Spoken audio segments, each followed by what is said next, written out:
బడుగు బలహీన వర్గాల ఆశాజ్యోతి మహాత్మా జ్యోతిరావు పులే 134వ వర్ధంతి సందర్భంగా గురువారం కావలి పట్టణంలో ప్రభుత్వ ఏరియా హాస్పిటల్లో మెగా రక్తదాన శిబిరాన్ని blood to wire sense team సహకారంతో బీసీ ఐక్యత భవన్ రాష్ట్ర అధ్యక్షులు అద్దంకి ప్రభాకర్ రావు, గౌరవ అధ్యక్షులు ఉరటి గోవింద్, ప్రధాన కార్యదర్శి చెన్ వరప్రసాదరావు ప్రారంభించారు. ముఖ్య అతిథిగా కావలి నియోజకవర్గ ఇన్ఛార్జి అలహరి సుధాకర్ గారు పాల్గొన్న కార్యక్రమంలో ముందుగా మహాత్మా జ్యోతిరావు పులే చిత్రపటానికి పూలమాల వేసి ఘనంగా నివాళులర్పించారు. ఇందులో సీనియర్ జర్నలిస్ట్ జయప్రతాప్ రెడ్డి, జనసేన నాయకులు బొబ్బా సాయి, రషికేఫ్ సుధీరు, మస్తాన్ కిష్టయ్య, బాలు, సాధు సేతురు వినయ్ తదితరులు పాల్గొన్నారు. ముఖ్యంగా జ్యోతిరావు పూలే గారు మహారాష్ట్రలో జన్మించి ఎంతో అభ్యుదయ భావాలతో ఉన్నటువంటి వ్యక్తి.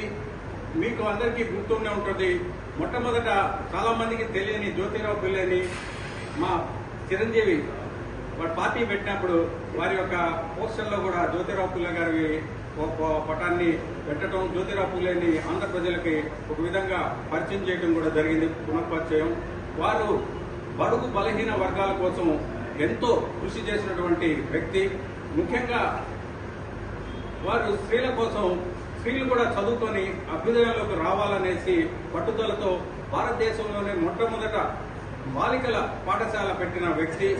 అలాగే బాల్య వివాహాలని నిషేధించే విధంగా బాల్య వివాహాలు చేసుకునేటప్పుడు చిన్నపిల్లలని పెద్ద ముసలివాళ్ళకి ఇచ్చి చేస్తున్నందువల్ల ముసలివాళ్ళు తొందరగా చనిపోయి వితంతువులు అవుతుంటే వితంతువుల కోసం పోరాడి వాళ్ళకు కూడా ఒక ఆశ్రమం కల్పించి ఒక హాస్టల్ నిర్మించడం జరిగింది.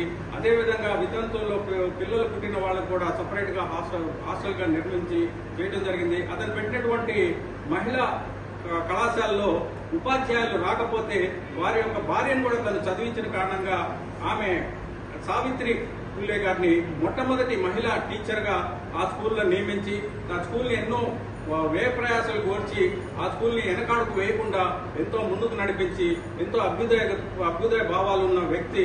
వారి యొక్క వర్ధంతి ఈరోజు జరుపుకోవడం కావలి నియోజకవర్గంలో, అదే ఆ సందర్భంగా వారిని గుర్తు చేసుకుంటూ వీళ్ళు నడుపుతున్నటువంటి బ్లడ్ క్యాంప్ కూడా ఎంతో ఆదర్శప్రాయంగా ఉంది. వారికి కూడా ధన్యవాదాలు తెలుపుకుంటూ సెలవు తీసుకుంటున్నాను.